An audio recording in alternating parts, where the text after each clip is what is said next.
Bismillahirrahmanirrahim. Assalamualaikum warahmatullahi taala wabarakatuh.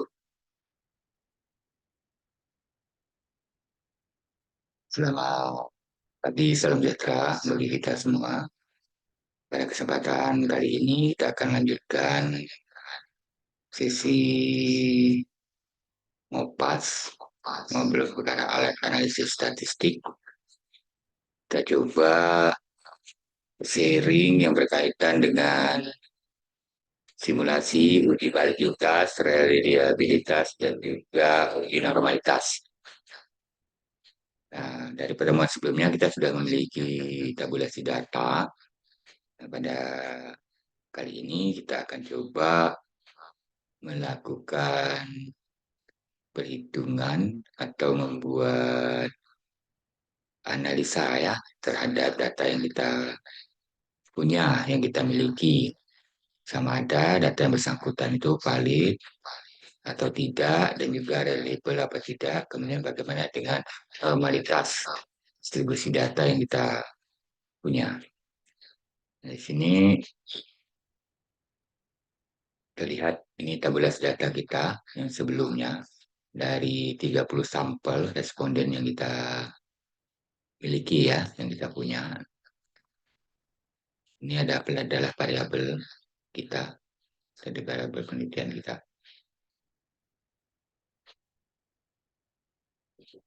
Nah, untuk uji validitas sendiri, itu kita akan coba membuka lembar kerja SPSS kita. Dari lembar kerja kita dapat memanggil data tadi.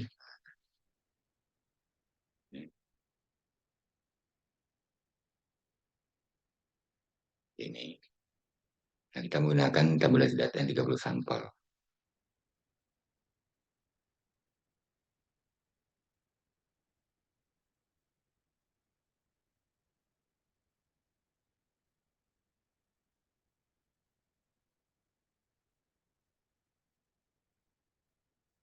Nah, ini adalah lembar kerja kita di mana data dari 30 responden kita tadi sudah ada di lembar kerja SPS kita.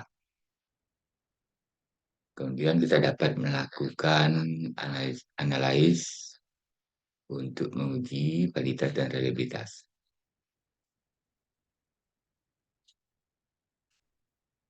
Di sini kita mencoba dua cara ya. Satu, untuk validitas dan reliabilitas berdasarkan item dari masing-masing variabel. Ini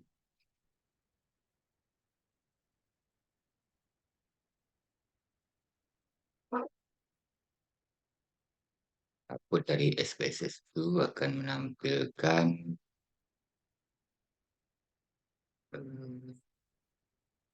hasil hasil output dari uji validitas dan reliabilitas. Nah, ini adalah reliabilitas dari variabel komitmen kita. Jadi nilai Cronbach alfanya di sini ya, sebesar 0,798.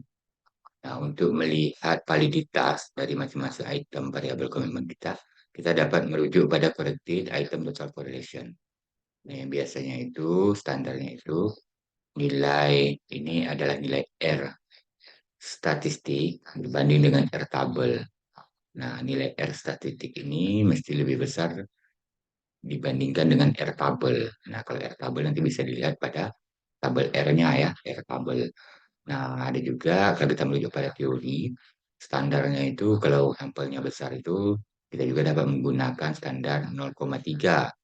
Kalau kita perhatikan di sini, ini semuanya di atas 0,3. Ya, di atas 0,3 berarti valid ya. Untuk COM1 valid. Di sini juga bisa ditambahkan keterangan untuk memberikan keterangan pada masing-masing pernyataan item kita valid, valid, valid, valid, valid. Kalau ada yang tidak valid, ya kita katakan tidak valid. Ini berdasarkan per item ya. Kita coba lagi untuk variabel yang lain ya. Item yang lain.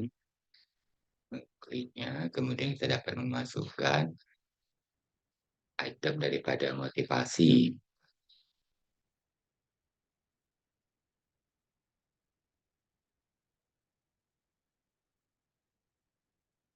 Oke. Nah, yang di sini ini adalah yang berkaitan dengan item motivasi. Nah, di sini kerombat alfa daripada variabel motivasi. Di sini adalah nilai collected item total correlation untuk menentukan validitas dari masing-masing item motivasi kita. Dan di sini juga berada semuanya rata-rata di atas 3, nyatakan semuanya valid. Nah, bagaimana dengan item variabel kita yang lain? Yaitu kita ada kepuasan, ya, kepuasan kerja, job satisfaction.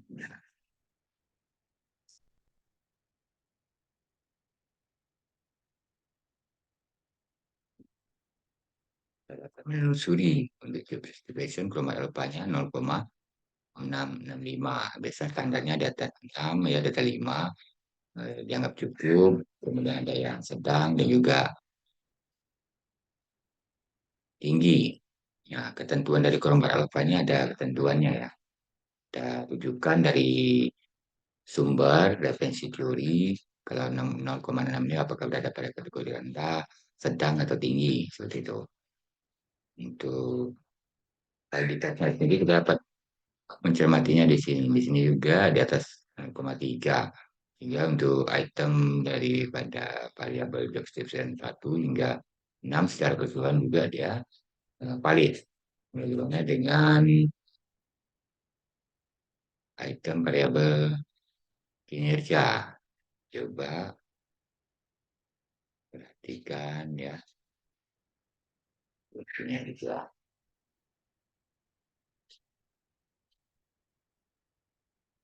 Di sini adalah kerombat alfa daripada item kinerja sebesar 0,9 itu yang tinggi ya. Nah, untuk validitasnya dapat kita cermati di sini. Ternyata juga berada pada rentang di atas 0,3 ya. Untuk kalau 30 sampel itu di atas 0,361 atau 65 ya. Jadi coba dilihat di tabel R-nya.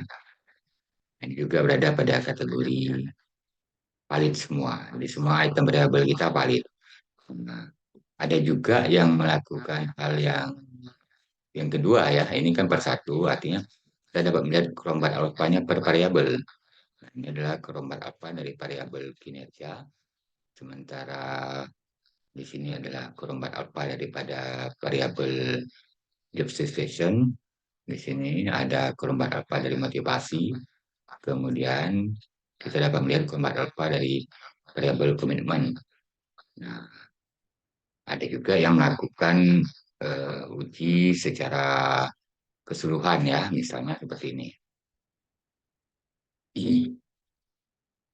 Semua item variabel itu dimasukkan ke kolom item penggabungan ya, komitmen, kemudian motivasi untuk mendapatkan gambarannya bahwa item indikator kita sudah semuanya valid, apa ada yang tidak valid seperti itu.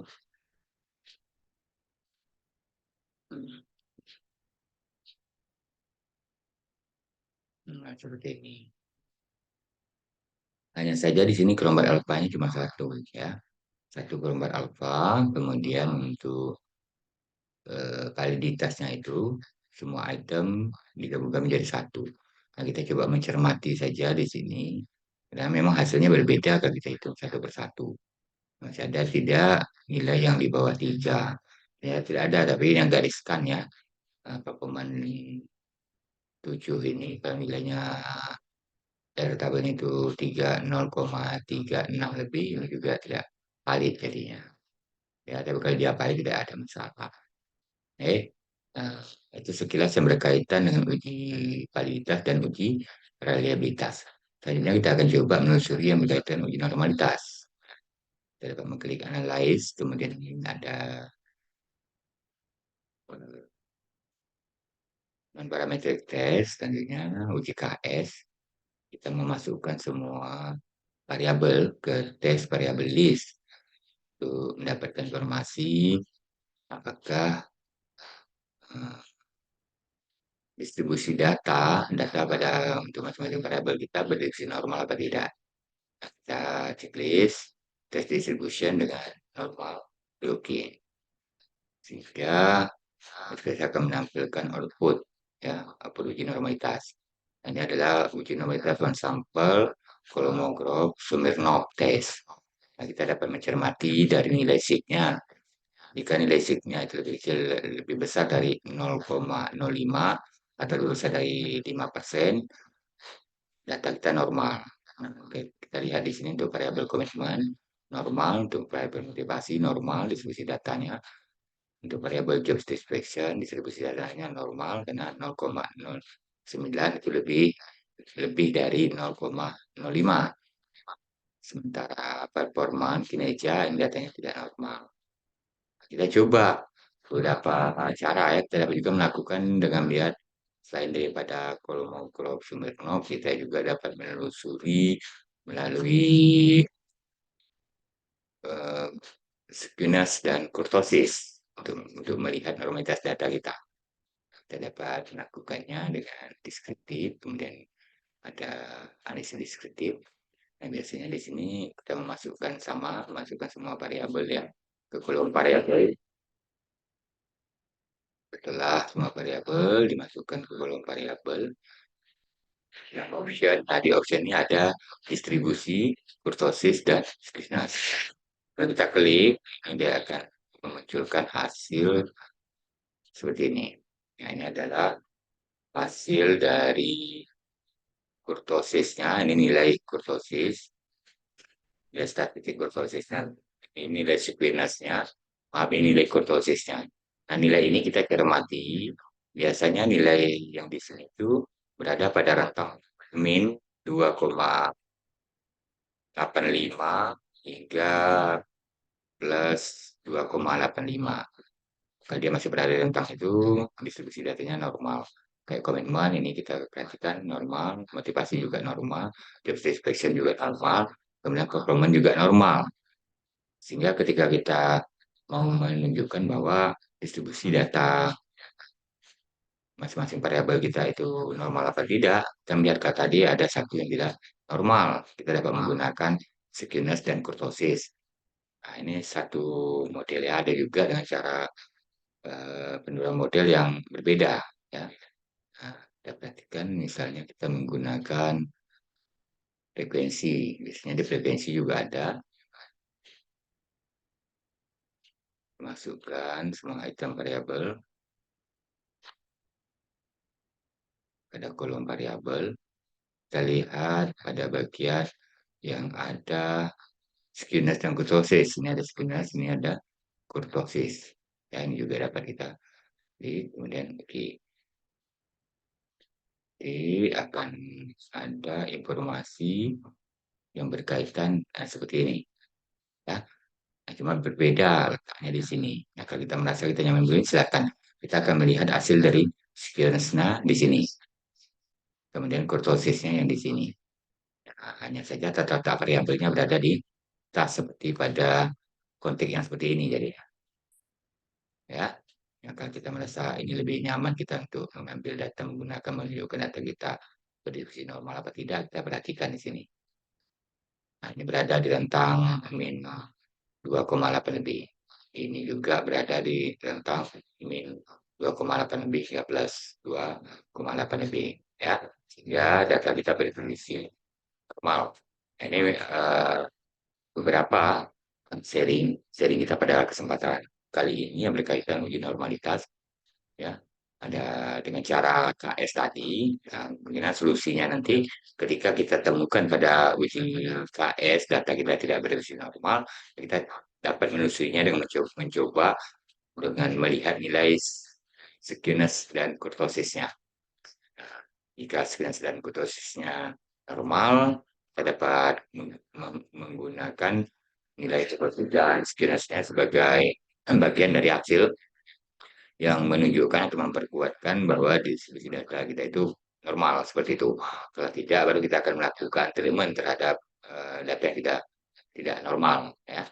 Untuk uji Validitas dan reliabilitas sendiri ya seperti tadi ya, seperti yang di awal tadi kita telusuri dengan berdasarkan per item. Bedanya kalau per item atau dengan keseluruhan itu, per item kita dapat melihat kerombat alfa per variabel, sementara secara keseluruhan kerombat alfanya satu saja, seperti itu.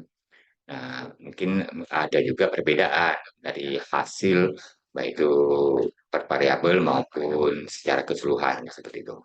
Nah, untuk uji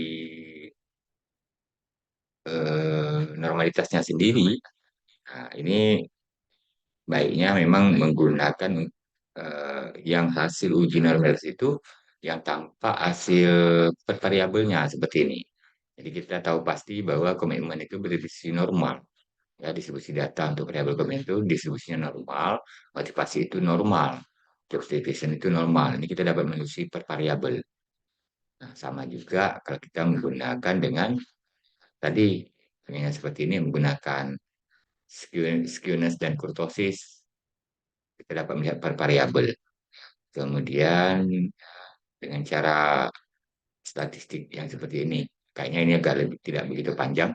Tabelnya sama dengan KS tadi, rasanya akan lebih sederhana kita untuk buat deskripsinya bahwa data kita berdiskusi normal apa tidak ditinjau dari nilai skewness dan kurtosisnya, bahwa nilai skewness dan kurtosis ini berada di pada rentang min 2, sekian hingga plus 2, sekian seperti itu. Ini diberikan penjelasan.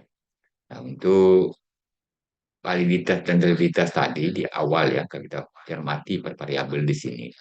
Di sini mungkin waktu kita mengeksplor atau menyampaikan pada bab 4, di sini dikasih kolom keterangan atau status. Ya, status itu misalnya kerombat alfa ini 0,798 ini kan memang reliable.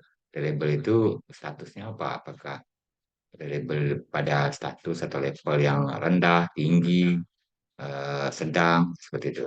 Begitu juga halnya dengan eh, validitas. Nah, validitas ini ditambah satu keterangan kolom yang status. Bahwa statusnya untuk kolom satu, ya, indikator satu, pernyataan satu itu valid, valid, valid, valid. Kalau ada yang tidak valid, ya kita tulis di statusnya tidak valid. Itu tidak dapat melakukan treatment, mengikutsertakan atau kita tidak mengikutsertakan untuk proses selanjutnya.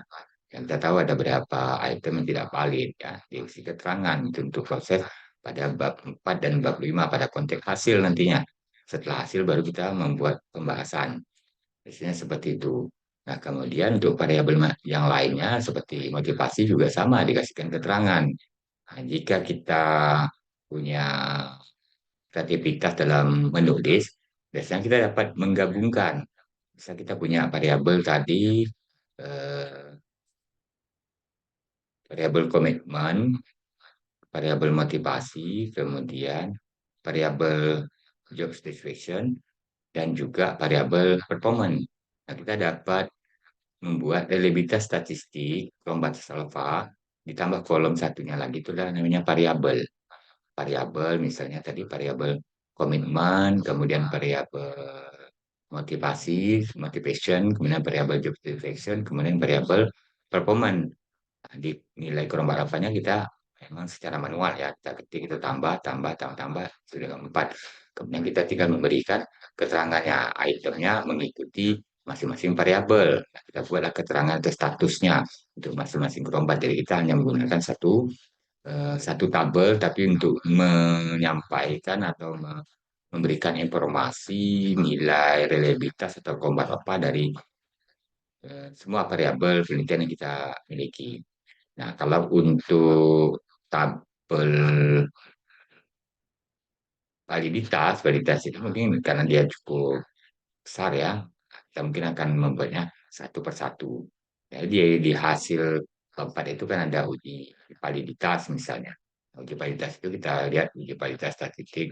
Di sini misalnya peman seperti itu. Kemudian hasilnya ada yang berdasarkan status, dapat kita cermati, valid, valid, valid, valid. Nah, begitu juga dengan motivasi, kepuasan kerja, dan juga komitmen. Nah, pada masa kita masuk pada menunjukkan hasil reliabilitas, mungkin tabel reliabilitasnya dapat kita buat menjadi satu tabel, tapi memberikan informasi format alfa bagi masing-masing variabel. Baik, untuk hari ini mungkin kita cukupkan sampai di sini sharing kita. Lain kali ada waktu kita lanjut lagi dengan sharing-sharing berikutnya ya.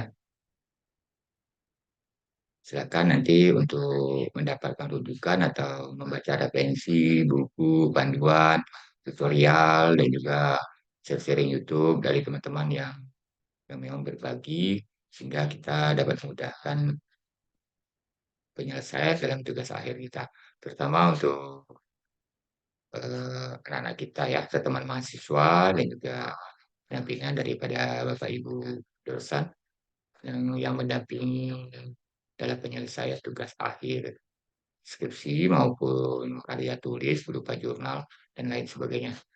Baik, saya Hazrianto, mohon izin, kurang mohon maaf. Saya akhiri wabillahi taufiq wal hidayah. Wassalamualaikum warahmatullahi taala wabarakatuh. Assalamualaikum.